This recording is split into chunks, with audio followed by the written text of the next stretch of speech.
Hello guys, আসসালামু আলাইকুম। তনিশ ব্লগে আপনাদের সবাইকে স্বাগতম। দেখুন, আজ 2 দিন ধরেই বৃষ্টি হচ্ছে আমাদের এদিকে। তো যেহেতু বৃষ্টির দিনে একটু অন্যরকম কিছু আইটেম করতেই মন চায়, তো আজ আমি একটু পোলাও বসিয়ে দিচ্ছিলাম। পোলাও রান্না খাইতে মন চাইছে। তো যেহেতু আমার ছোট সংসার, বেশি রান্নার প্রয়োজন হয় না, তো অল্প পরিসরে একটু পোলাও বসিয়ে দিলাম। আর এদিকে দেখেন, এই যে একটু গরুর মাংস দিয়ে ডাউল দিয়ে রান্না করছি, আলু দিয়ে গরুর মাংস দিয়ে ডাউল দিয়ে রান্না করছি। আর এদিকে গরুর মাংস রান্না করলাম।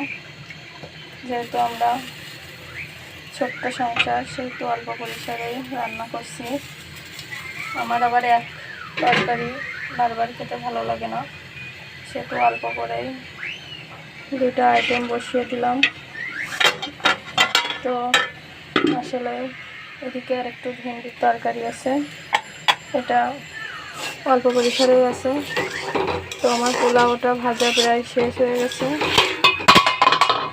পোলাওটা ভাজা প্রায় কমপ্লিট হয়ে গেছে।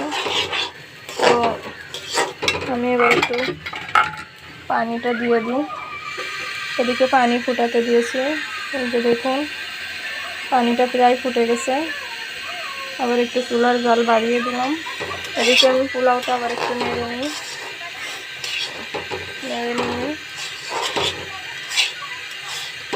আমি এবার পানি ঢেলে দেবো। যেহেতু চাউলটা ব্রাউন কালার হয়ে গেছে, সেহেতু আর নাড়ার প্রয়োজন নয়।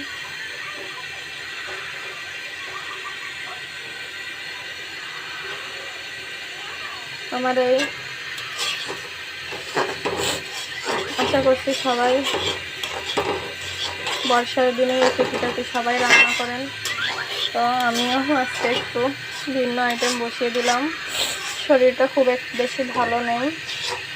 ঈদের সময় বাড়িতে থেকে আসার পরে একটু ঠান্ডা কাশি লেগে গেছে, তবুও অল্প পরিসরে কিছু করার চেষ্টা করলাম। তো এবার আমি পানিটা ঢেলে দিচ্ছি।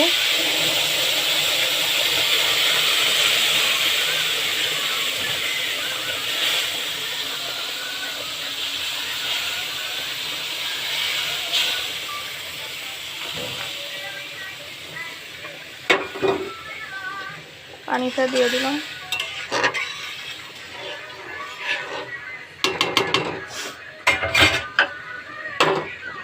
এবার 4টা কাঁচামরিচ দিয়ে দিলাম, দিয়ে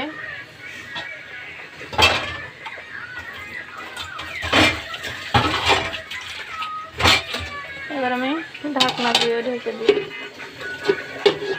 মিডিয়াম আঁচে দিয়ে দিলাম।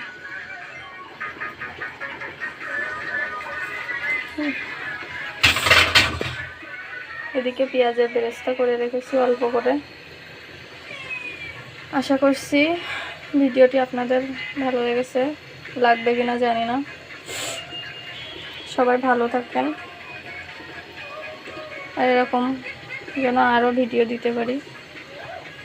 আমার পাশে থেকে অবশ্যই ভিডিওটাকে লাইক এবং সাবস্ক্রাইব করবেন বলে আমি আমার ছোট্ট একটা ব্লগ শেষ করলাম। সবাই ভালো থাকেন, সুস্থ থাকেন। আল্লাহ হাফেজ।